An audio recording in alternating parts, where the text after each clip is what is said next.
Hi hello ನಮಸ್ಕಾರ friends, welcome to my channels. ಬಹಳ ದಿನಗಳೇ ಆಗಿ ಹೋಯಿತು ವೀಡಿಯೋಗಳನ್ನು ಹಾಕಲಾರ್ದೆ. ಬಟ್ ಇವಾಗಲಿದ್ದ ದಿನ ಒಂದೊಂದು ವೀಡಿಯೋಗಳನ್ನು ಹಾಕಬೇಕು ಅಂತೇಳಿ ಶುರು ಮಾಡಿದ್ದೀನಿ. ಅಡುಗೆ ಜೊತೆನೇ ವೀಡಿಯೋನ ಸ್ಟಾರ್ಟ್ ಮಾಡಿದ್ದೀನಿ.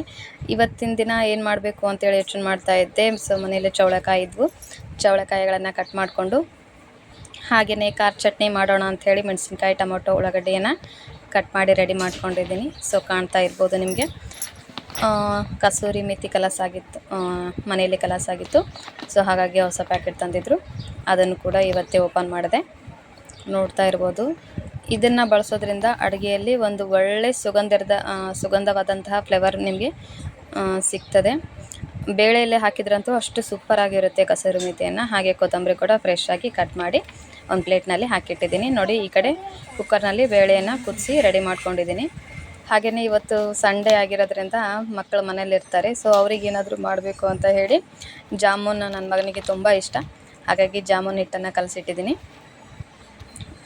ಜಾಮೂನ್ ಕೂಡ ಮಾಡೋಣ ಅಂಥೇಳಿ ಈ ಕಡೆ ಜಾಮೂನ್ ಕೂಡ ಕಲಸಿಟ್ಟಿದ್ದೀನಿ. ನೋಡ್ತಾ ಇರ್ಬೋದು, ಕಾಣ್ತಾ ಇರ್ಬೋದು. ಮತ್ತು ಅನ್ನನೂ ಕೂಡ ಮಾಡಬೇಕಲ್ವ, ಹೊಲಕ್ಕೆ ಹೋಗೋರಿದ್ದಾರೆ. ಸೊ ಬುತ್ತಿನೂ ಒಯ್ತಾರೆ. ಹಾಗಾಗಿ ಬೇಳೆ ಆಗಿದೆ, ಅನ್ನ ಕೂಡ ಇಟ್ಟಿದ್ದೀನಿ. ರೊಟ್ಟಿ ಮಾಡೋಣ ಅಂಥೇಳಿ ಜೋಳದ ಹಿಟ್ಟನ್ನು ತೋರಿಸ್ತಾ ಇದ್ದೀನಿ. ನಿನ್ನೆ ಬೀಸ್ಕೊಂಡು ಬಂದಿದ್ವಿ, ಕಲಸಾಗಿತ್ತು. ಹಾಗಾಗಿ ಬಕೆಟ್ನಲ್ಲಿ ತುಂಬ ಕಾಣಿಸ್ತಾ ಇದೆ. ಒಂದು ಬಕೆಟ್ನಲ್ಲೇ ನಾವು ಸ್ಟೋರ್ ಮಾಡಿ ಇಡ್ತೀವಿ ಇದನ್ನು. ಇದು ಜೋಳದ ಹಿಟ್ಟು. ಸ್ವಲ್ಪ ಜುರಿ ಕಾಣ್ತಾ ಇದೆ, ಗೊತ್ತಿಲ್ಲ. ರೊಟ್ಟಿ ಮಾಡಿದರೆ ಸ್ವಲ್ಪ ಗೊತ್ತಾಗುತ್ತೆ. ಸ್ವಲ್ಪ ಸಾಫ್ಟ್ ಇದ್ದರೆ ರೊಟ್ಟಿ ಸಾಫ್ಟ್ ಬರುತ್ತೆ.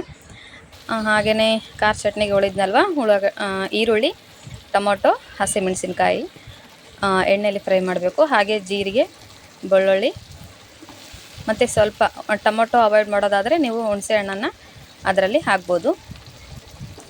ನಮ್ಮ ಮನೇಲಿ ಒಂದೇ ದಿನಕ್ಕೆ ಕಲಸಾಗೋದ್ರಿಂದ ಒಂದು 2-3 ಡೇಸ್ ಸ್ಟೋರ್ ಮಾಡೋಂಗಿದ್ರೆ ಹುಣಸೆ ಹಣ್ಣನ್ನು ಹಾಕ್ಬೋದು. ಬಟ್ ನಮ್ಮ ಮನೇಲಿ ಒಂದೇ ದಿನಕ್ಕೆ ಕಲಸಾಗೋದ್ರಿಂದ ನಾನು ಟೊಮೊಟೊವನ್ನು ಹಾಕ್ತಾಯಿದ್ದೀನಿ. ಹಾಗೆ ಒಂಚೂರು ಬೆಲ್ಲ ಹಾಕೋದ್ರಿಂದ ಮಕ್ಕಳಿಗೆ ಸ್ವಲ್ಪ ರುಚಿ ಸಿಗುತ್ತೆ. ಹಾಗೆಯೇ ಇದು ಚೌಳೆಕಾಯಿನೂ ಕೂಡ ನಾನು ಕುಕ್ಕರ್ನಲ್ಲಿ ಫ್ರೈ ಮಾಡ್ತಾಯಿದ್ದೀನಿ. ಸ್ವಲ್ಪ ಚೆನ್ನಾಗಿ ಎಣ್ಣೆಯಲ್ಲಿ ಅದು ಫ್ರೈ ಆಗಬೇಕು. ನೋಡಿ, ನಿಮ್ಗೆ ಕಾಣಿಸ್ತಾ ಇದೆ ಅಂದ್ಕೊಳ್ತಾ ಇದ್ದೀನಿ. ಎಣ್ಣೆಯಲ್ಲಿ ಚೆನ್ನಾಗಿ ಫ್ರೈ ಆಗಿದೆ. ಹಾಗೆ ಇದಕ್ಕೆ ಸ್ವಲ್ಪ ಶೇಂಗಾದ ಪುಡಿಯನ್ನು ಕೂಡ ಹಾಕಿದ್ದೀನಿ. ಅರಿಶಿಣ, ಖಾರ, ಉಪ್ಪು ಎಲ್ಲ ಹಾಕಿದ್ಮೇಲೆ ಶೇಂಗಾವನ್ನು ಹುರಿದಿಟ್ಕೊಂಡಿದ್ದೆ, ಅದನ್ನು ಕೂಡ ಮಿಕ್ಸರ್ ಮಾಡಿಕೊಂಡು ಈ ಚೌಳೆಕಾಯಿಗೆ ಹಾಕ್ತಾಯಿದ್ದೀನಿ. ಶೇಂಗಾ ಪುಡಿ ಹಾಕೋದ್ರಿಂದ ಸ್ವಲ್ಪ ರುಚಿ ಚೆನ್ನಾಗಿರುತ್ತೆ. ಜಾಸ್ತಿ ಹಾಕೋಕ್ಕೆ ಹೋಗ್ಬಾರ್ದು, ಸ್ವಲ್ಪ ಹಾಕಬೇಕು. ಇದನ್ನು ಹೀಗೆ ಯೂಸ್ ಮಾಡ್ಬೋದು. ಡ್ರೈ ವೆಜಿಟೇಬಲ್ಸ್ ಯಾರಿಗಾದ್ರೂ ಬೇಕಿದ್ರೆ ಡ್ರೈ ಆಗಿ, ಕೆಲವೊಬ್ರಿಗಂತೂ ಡ್ರೈ ತುಂಬ ಇಷ್ಟ, ಹಾಗಾಗಿ ಡ್ರೈ ಆಗ್ಬೋದು. ಬಟ್ ಕ್ವಾಂಟಿಟಿ ಸ್ವಲ್ಪ ಕಡಿಮೆ ಆಗುತ್ತೆ. ಜಾಸ್ತಿ ಜನ ಮನೆಯಲ್ಲಿದ್ದಾರೆ ಅಂದರೆ ಆಗಲ್ಲ. ಇಷ್ಟಕ್ಕೆ ನಾವು ಇಷ್ಟೇ ಮಾಡ್ತೀವಿ ಅಂದರೆ ಮಕ್ಕಳಿಗೆ, ಮನೆಯಲ್ಲಿ ಇರ್ತಕ್ಕಂಥವ್ರು ಯಾರಿಗೂ ಕೂಡ ಡ್ರೈ ಕೂಡ ತುಂಬ ಚೆನ್ನಾಗಿರುತ್ತೆ. ಹೀಗೆ ಇನ್ನು ಸ್ವಲ್ಪ ಫ್ರೈ ಆದಮೇಲೆ ಕೂಡ ತೆಗಿಬೋದು. ಬಟ್ ನಮಗೆ ಕ್ವಾಂಟಿಟಿ ಸ್ವಲ್ಪ ಕಡಿಮೆ ಆಗ್ತದೆ ಅಂಥೇಳಿ ಒಂದು 1/2 ಗ್ಲಾಸ್ ವಾಟರ್ನ ಹಾಕಿ ಕುಕ್ಕರ್ ವಿಸಿಲನ್ನು ಒಂದು ವಿಸಿಲ್ ಹಾಕ್ತಾಯಿದ್ದೀನಿ. ನೋಡಿ, ಈ ಕಡೆ ಅನ್ನ ರೆಡಿ ಆಗ್ತಾಯಿದೆ, ಅನ್ನ ಕುದೀತಾ ಇದೆ. ಸ್ವಲ್ಪ ನಾನು ವಿಡಿಯೋ ತೆಗೆಯುವಾಗ ಫೋನ್ ಸ್ವಲ್ಪ ಬೇರೆ ಆ್ಯಂಗಲಲ್ಲಿ ಇಟ್ಟಿದ್ದೆ, ಹಾಗಾಗಿ ಸ್ಕ್ರೀನ್ ಸ್ವಲ್ಪ ಚಿಕ್ಕದು ಕಾಣ್ತಾ ಇದೆ. ಸೊ ಪ್ಲೀಸ್ ಅಡ್ಜಸ್ಟ್ ಮಾಡ್ಕೊಳ್ಳಿ. ಹಾಗೆಯೇ ನೋಡ್ತಾ ಇರ್ಬೋದು, ಜಾಮೂನ್ಗೆ ಈ ಕಡೆ ಸಕ್ಕರೆ ಪಾಕ ಕುದೀತಾ ಇದೆ. ಏನಿಲ್ಲ, ಸ್ವಲ್ಪ ಸಕ್ಕರೆ, ನೀರು, ಏಲಕ್ಕಿನ ಹಾಕಿದ್ದೀನಿ. ಇವಾಗ ನೋಡ್ಬೋದು, ಚೌಳೆಕಾಯಿ ಪಲ್ಯ ಕಾಣಿಸ್ತಾ ಇದೆ. ಈ ರೀತಿಯಾಗಿ ಸೂಪರಾಗಿರ್ತಕ್ಕಂಥ ಚೌಳೆಕಾಯಿ ಪಲ್ಯ ರೆಡಿ ಆಯಿತು. ಹಾಗೆ ಖಾರ ಚಟ್ನಿ ಅಂತ ಹೇಳಿದ್ನವಲ್ಲ, ಇದು ಕೆಲವೊಂದು ಕಡೆ ಮಾಡ್ತಾರೆ, ಕೆಲವೊಂದು ಕಡೆ ಮಾಡಲ್ಲ. ಬಟ್ ನಮ್ಮ ಮನೇಲಂತರೂ 2 ಡೇಸ್ಗೆ ಒಂದ್ಸಲ ಇದು ಇರಲೇಬೇಕು. ಇದಿದ್ರೇ ಮಕ್ಕಳು ತುಂಬ ಚೆನ್ನಾಗಿ ಉಣ್ತಾರೆ. ಹಾಗೆಯೇ ಈ ಕಡೆ ಸ್ವಲ್ಪ ತಿಳಿ ಸಾರು ಅನ್ನೋಂಗಿಲ್ಲ, ಸ್ವಲ್ಪ ಮೀಡಿಯಮ್ ರೇಂಜ್ಗೆ ಬೇಳೆನ ಮಾಡಿದ್ದೀನಿ ಅನ್ನದ ಜೊತೆ. ಹಾಗೆಯೇ ನೋಡ್ಬೋದು, ರಾಗಿ ರೊಟ್ಟಿಯನ್ನು ಮಾಡಿದ್ದೀನಿ. ಜೋಳದ ರೊಟ್ಟಿ ಮಾಡ್ತೀನಿ ಅಂತೇಳಿ ರಾಗಿ ರೊಟ್ಟಿ ಮಾಡಿದ್ದೀನಿ ಅಂತ ಅಂದ್ಕೊಳ್ಬೇಡಿ, ಅದನ್ನು ಕೂಡ ಮಾಡಿದ್ದೀನಿ. ನೋಡಿ, ಈಗ ನೋಡಿ ಎಲ್ಲ ಜಾಮೂನೆಲ್ಲ ರೆಡಿ ಆಯಿತು. ಹಾಗೆ ಅಂಗಡಿಗೆ ಬಂದೆ ನಾನು. ಅಂಗಡಿಗೆ ಬಂದು ಎಲ್ಲ ಕೆಲಸ ಮುಗಿಸ್ಕೊಂಡು ಈಗ ಈ ಡ್ಯೂಟಿಯನ್ನು ಶುರು ಮಾಡಬೇಕು. ಸೊ ಎಲ್ಲ ಹಾಗೆ ಅಲ್ಲಲ್ಲೇ ಬಿಟ್ಟಿದ್ದೆ. ನೋಡಿ, ಗಣಪತಿಗೆ ನಮಸ್ಕಾರ ಮಾಡಿ ಅಂಗಡಿಯನ್ನು ಶುರು ಮಾಡಿದೆ. ಹಾಗೆ ಒಳಗಡೆ ಬೆಳಗ್ಗೆ ಒಂದು ಅರ್ಧ ಬ್ಲೌಸ್ ಹೊಲಿದಿದ್ದೆ, ಎಂಬ್ರಾಯ್ಡ್ರಿ ವರ್ಕ್ ಬ್ಲೌಸ್ ಇದು.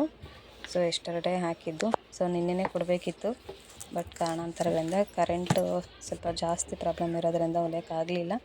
ಸೊ ಅವ್ರಿಗೆ ಕನ್ವಿನ್ಸ್ ಮಾಡಿಕೊಂಡೆ ನಾನು. ಹಾಗೆ ಬೆಳಗ್ಗೆ ಹೊಲಿತಾ ಇದ್ದೆ. ಒಂದು ಆಲ್ಮೋಸ್ಟ್ ಆಲ್ ಮುಗಿದಿದೆ. ಸೈಡ್ ಜಾಯಿಂಟು, ಒಂದು ಸ್ಲೀವ್ ಜಾಯಿಂಟ್ ಇದೆ, ಆಮೇಲೆ ಸೈಡ್ ಜಾಯಿಂಟ್ ಆದರೆ ಮುಗ್ದೋಯ್ತು. ನೋಡಿ, ಸೀರೆ ಬಂದ್ಬಿಟ್ಟು ಇದು ಮೆಹಂದಿ ಕಲರ್ ಇದೆ. ಇದನ್ನು ನಾನು 3 o'clock ಡಿಸ್ಪ್ಯಾಚ್ ಮಾಡಬೇಕು, ಕೊಡಬೇಕು. ನೋಡಿ ಬ್ಲೌಸ್ನ ಇದು ಫಿನಿಶ್ ಮಾಡಬೇಕು. ಹಾಗೆ ಒಂದು 5-6 ಬ್ಲೌಸ್ಗೆ ಹುಕ್ಸ್ ಹಾಕೋದಿದೆ. ಹಾಗೆ ಸೀರೆ ಪಿಕೋ ಫಾಲ್ಸ್ ಇದೆ. ಒಂದು ತ್ರೀ ಸೀರೆಗೆ ಪಿಕೋ ಫಾಲ್ ಇದೆ. ಹಾಗೆ ಒಂದು 5-6 ಸೀರೆಗೆ ಪಿಕೋ ಮಾಡಬೇಕು, ಓನ್ಲಿ ಪಿಕೋ. ನೋಡಿ ಯಾವ್ಯಾವ ಅಂತೇಳಿ ನೋಡ್ತಾ ಇದ್ದೀನಿ ಇವಾಗ. ಒಂದೇ ಸಲ ಒಂದು 2-3 ಡೇಸಿಗೆ ಒಂದು ಸಲ ನಾನು ಪಿಕೋ ಫಾಲ್ಸ್ನ ಮಾಡಿಬಿಡ್ತೀನಿ. ಯಾಕಂದರೆ ಒಂದೇ ಸಲ ಎಲ್ಲ ಮುಗಿದ್ಬಿಡುತ್ತೆ. ದಿನ ಯಾಕಂದರೆ ನಂದು ಒಂದೇ ಟೇಬಲ್ ಇದೆ.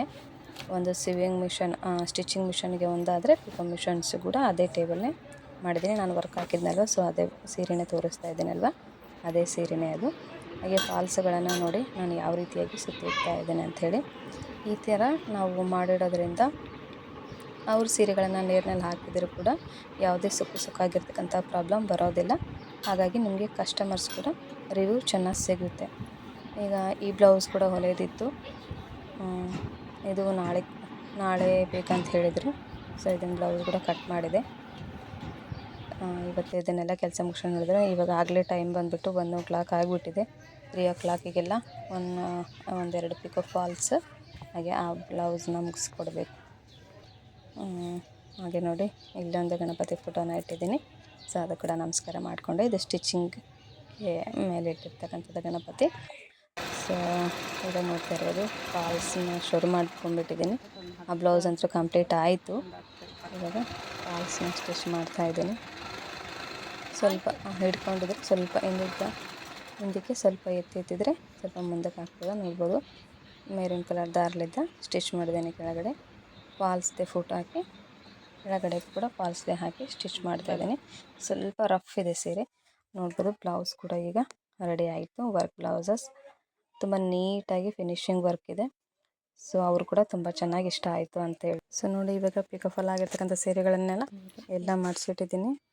ಸೊ ಇವತ್ತು ಕರೆಂಟ್ ತುಂಬ ಹೋಗ್ಬರೋದ್ರಿಂದ ಸ್ವಲ್ಪ ನಿಧಾನ ಆಯಿತು ಕೆಲಸ. ಸೊ ಇಲ್ಲಿವರೆಗೂ ವಿಡಿಯೋ ನೋಡ್ತಕ್ಕಂಥ ಎಲ್ಲರಿಗೂ ಕೂಡ ತುಂಬ ಹೃದಯದ ಧನ್ಯವಾದಗಳು. Thank you for watching.